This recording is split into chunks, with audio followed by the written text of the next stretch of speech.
دو چیزیں بڑی اہم ہیں، اللہ کا ڈر اور اللہ کا در۔ بے وجہ خوش رہا کریں، وجہ اکثر بہت مہنگی پڑتی ہے۔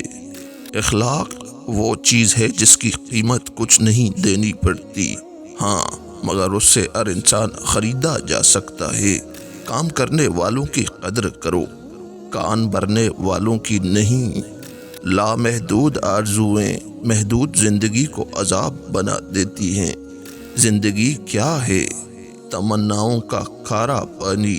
اے اللہ، مجھے قدم قدم پر تیری رضا کی تلاش ہے۔ واحد اللہ کا در ہے، جہاں بغیر بلاوے کے بھی چلے جاؤ تو شرمندگی نہیں، سکون ملتا ہے۔ اللہ کے خزانوں میں سے قیمتی خزانہ رائے ہدایت ہے۔ مٹیوں میں لیے پھرتے ہیں نمک آج کے لوگ، اپنے زخموں کو کسی حال میں دکھایا نہ کرو۔ معافی غلطی کی ہوتی ہے، کسی کو زندہ لاش بنانے کی نہیں۔ زندگی کے سفر میں ہر کوئی شجر سایہ دار نہیں ہوتا، لہذا توقعات ایک حد تک رکھا کریں، ورنہ امیدیں ٹوٹنے پر وجود ریزہ ریزہ ہو جاتا ہے۔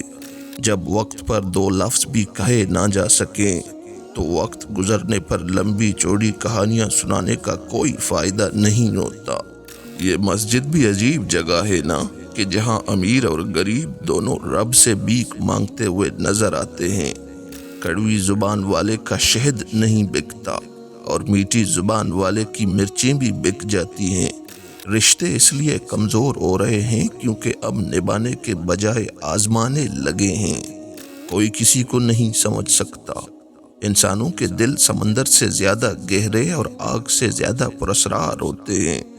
جس کتاب کی شروعات ہی الحمدللہ سے ہو، اس پر ایمان لانے والا ناشکرا کیسے ہو سکتا ہے؟ احساس زبردستی نہیں ڈالا جا سکتا۔ اگر ایسا ممکن ہوتا تو اس دنیا میں کوئی مسئلہ ہی نہ ہوتا۔ اللہ خوش نہیں ہے تو انسان کے ہاتھ میں کچھ بھی نہیں ہے، نہ دنیا نہ آخرت۔ بس بھی کر اے زندگی، اتنا نہ ستا۔ ہم کون سا اپنی مرضی سے یہاں آئے تھے؟ کیا کہا؟ اپنوں سے امید رکھتے ہو؟ پاگل ہو؟ قصہ یوسف نہیں سنا؟ اللہ کو چاہنے والا نکر جاتا ہے اور دنیا کو چاہنے والا بکر جاتا ہے۔ اللہ تعالیٰ ہر اس چیز سے بڑا ہے جس سے ہم ڈرتے ہیں یا جس سے ہم محبت کرتے ہیں۔ تعلیم جس کے اندر داخل ہوتی ہے وہ سادگی اختیار کرتا ہے، اور جس کے اوپر سے گزر جاتی ہے وہ ماڈرن بن جاتا ہے۔ دنیا کا سب سے بڑا انصاف یہ ہے کہ یہاں گناہ کے متلاشی کو گناہ اور فضل کے متلاشی کو فضل ملتا ہے۔ نہ جانے کیسے لوگوں سے پڑ گیا ہے واسطہ، ذکر خدا تو کرتے ہیں، خوف خدا نہیں کرتے۔ بخیل آدمی کی دولت اس وقت زمین سے باہر آتی ہے جب وہ خود زمین کے نیچے چلا جاتا ہے۔ انسان کی لالچ کا پیالہ کبھی نہیں بھرتا، کیونکہ اس میں ناشکری کے سوراخ ہوتے ہیں۔ میں نے پوچھا بابا جی حسد کیا ہے؟ کہنے لگے رب کی تقسیم سے اختلاف رکھنا۔ سوچ اچھی ہونی چاہیے، کیونکہ نظر کا علاج ممکن ہے، نظریے کا نہیں۔ علم حاصل کرنا ڈگریاں حاصل کرنا نہیں، بلکہ سوچنے کی صلاحیت کو بڑھانا ہے۔ اپنی اولاد کے لیے سہولیات زندگی سے زیادہ تربیت کی فکر کریں۔ پرندے اپنے بچوں کو پرواز سکھاتے ہیں، گھونسلے بنا بنا کر نہیں دیتے۔ پتہ ہے اصل خوشی کیا ہے؟ جب کوئی خواہش دل میں ہو اور اچانک سے قبول ہو جائے۔ بہت لاڈ آتا ہے اس وقت اللہ پر، اور مکڑی کے جالے سے بھی کمزور ہیں یہ دنیا کے سہارے۔ میرے اللہ، ہر پل صرف اپنا ہی محتاج رکھنا۔ کچھ چھوڑ گئے، کچھ چھوٹ گئے اور کچھ چھوڑ دیے، بس یہی زندگی ہے۔ وہ تو یعقوب تھا، رویا تھا 40 برس، ہم تو ایک رات میں تک آر کے سو جاتے ہیں۔ اللہ تعالیٰ ہر ایک کو نعمتوں سے نوازتا ہے، بعض اوقات ہم انہیں نہیں پہچانتے کیونکہ وہ بیس میں ہو سکتے ہیں۔ جب ہمارے پاس کھانے کے لیے کھانا، پینے کے لیے پانی سونے کے لیے بستر، آرام کے لیے گھر، محبت کے لیے خاندان، یہ سب اللہ سبحانہ و تعالیٰ نے ہی عطا کیا ہے۔ ہر چیز ساتھ چھوڑ دے تو چلتا ہے، لیکن جب انسان اپنا ہی ساتھ چھوڑ دے تو وہ جو جی رہا ہوتا ہے وہ زندگی نہیں ہوا کرتی۔ ارشاد حضرت سیدنا یحییٰ بن ابو کثیر رحمۃ اللہ علیہ ہے کہ چغل خور ایک لمحے میں اتنا فساد برپا کر دیتا ہے جتنا جادوگر ایک مہینے میں نہیں کر سکتا۔ دعا بلا کو رد کرتی ہے اگرچہ کیسے ہی سخت ہو۔ اگر استاد میں 3 باتیں ہوں تو اس کے سبب شاگرد پر نعمت مکمل ہو جاتی ہے: صبر، عاجزی، اچھے اخلاق۔ اور اگر شاگرد میں 3 باتیں ہوں تو اس کے سبب استاد پر نعمت کامل ہو جاتی ہے: عقل، ادب اور اچھی سمجھ۔ فرمان مصطفیٰ صلی اللہ علیہ وسلم ہے کہ تم میں سے وہ شخص میرے نزدیک زیادہ محبوب ہے جو زیادہ اچھے اخلاق والا ہے۔ سب کچھ ہونا زندگی نہیں ہوتا، جتنا ہو اس میں پوری طرح خوش رہنا زندگی ہوتا ہے۔ تم روتے ہو مرنے والوں پر، بے بسی دیکھو جینے والوں کی۔ گھر کا سربراہ بننا اتنا آسان نہیں۔ سربراہ کی حالت ٹین کے اس چھت کی طرح ہوتی ہے جو تمام موسم خود جھیلتا ہے، مگر اس کے سائے میں رہنے والے کہتے ہیں شور بہت کرتا ہے اور گرم بھی جلدی ہو جاتا ہے۔ نہ زمین کا رنگ ہرا ہے، نہ پانی کا، نہ ہوا کا، لیکن جو درخت پیدا ہو رہا ہے اس کا رنگ ہرا ہے۔ یہ سب کس کی قدرت ہے؟ بے شک وہ کائنات کا اکیلا شہنشاہ اللہ ہے۔ امید کو ڈھونڈا نہیں جاتا، امید کو رکھا جاتا ہے اپنے اندر، اپنے دل میں، اپنے ذہن میں۔ یہ ننھے بیج کی طرح ہوتی ہے جو مٹی سے باہر تو آ جاتا ہے مگر درخت بننے میں دیر لگتی ہے۔ اگر آپ کسی سے حسد نہیں کرتے تو خوشی کا آدھا حصہ آپ کے پاس ہے، اور اگر آپ دوسروں کی بلائی چاہتے ہیں تو یہ گویا سب کا سب آپ کے پاس ہے۔ جیب میں وزن ہو تو بات میں بھی وزن آ جاتا ہے، یہی دنیا کی حقیقت ہے۔ زندگی کو اتنا سستا مت بناؤ کہ 2 ٹکے کے لوگ کھیل کر چلے جائیں۔ احترام کرنا تربیت ہوتی ہے، کمزوری نہیں۔ معذرت کرنا حسن اخلاق ہوتا ہے، ذلت نہیں۔ کوئی شخص روزی اپنی لیاقت اور طاقت سے نہیں حاصل کرتا، اللہ سب کا رازق ہے۔ فرمان مصطفیٰ صلی اللہ علیہ وسلم ہے کہ جو چیز تجھے شک میں ڈالے اسے چھوڑ کر وہ اختیار کر جس میں تجھے شک نہ ہو، کیونکہ سچائی سکون کا باعث ہے اور جھوٹ انسان کو مضطرب اور پریشان رکھتا ہے۔ اپنے ہاتھ سے کی ہوئی نیکی اور دوسرے سے سرزد ہونے والے گناہ کا تذکرہ کسی سے نہ کرو، یہ تمہارے اپنے کردار کا امتحان ہے۔ بڑی غلطی اپنی غلطیوں سے بے خبر رہنا ہے۔ جمع کر دی گئی دولت کبھی ساتھ نہیں جاتی، لیکن دولت کمانے کے لیے اگر گناہ کیے ہیں تو وہ ضرور ساتھ جاتے ہیں۔ ان چیزوں کے بارے میں مت سوچو جو تمہیں دعا کے بعد نہیں ملی، ان لامحدود نعمتوں کے بارے میں سوچو جو اللہ نے تمہیں بغیر مانگے عطا کی ہیں۔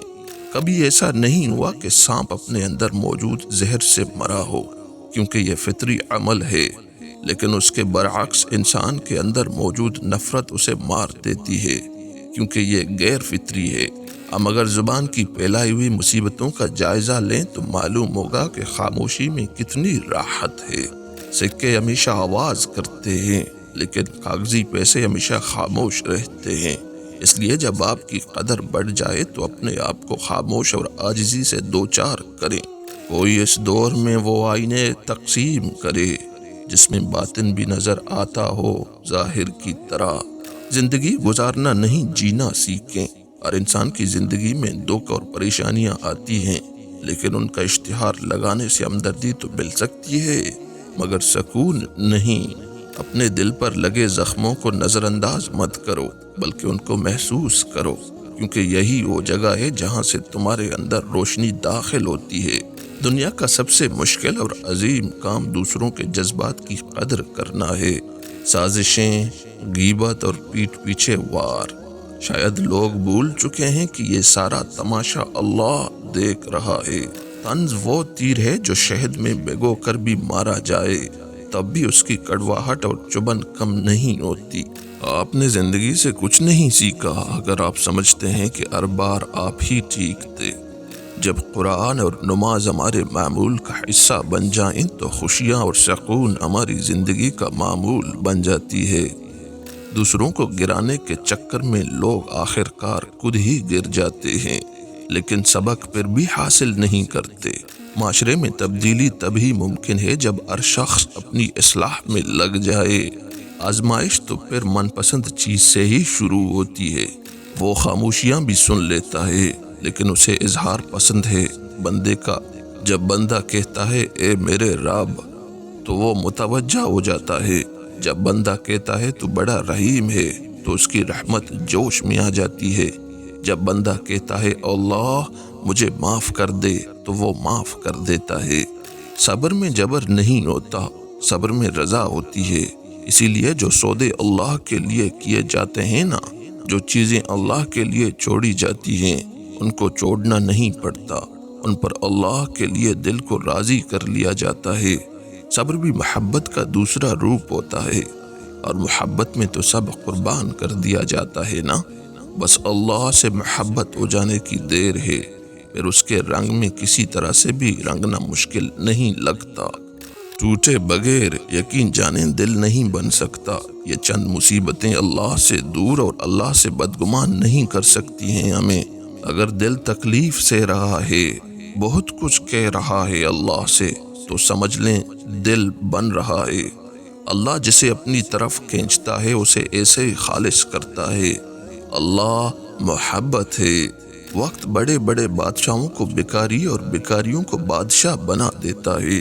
اگر وقت کی وقت پہ قدر نہ کی تو وقت بھی آپ کی قدر نہیں کرے گا۔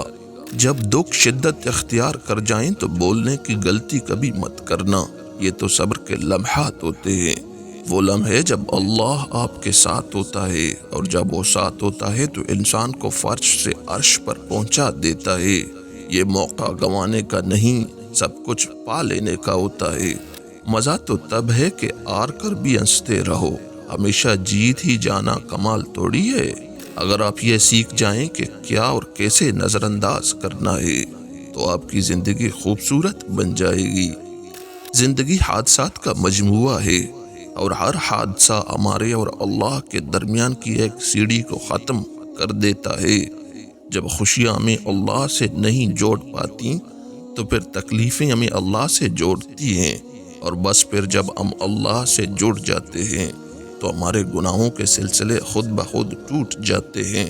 جب ہم گناہوں سے تک کر اپنے ہاتھ کھڑے کر لیتے ہیں کہ یا اللہ اب بس ہو گئی ہے، اب ہمیں ان سے نجات چاہیے، تو اللہ بھی پھر ہمارے لیے ہمارے راستوں کو کشادہ کر دیتا ہے۔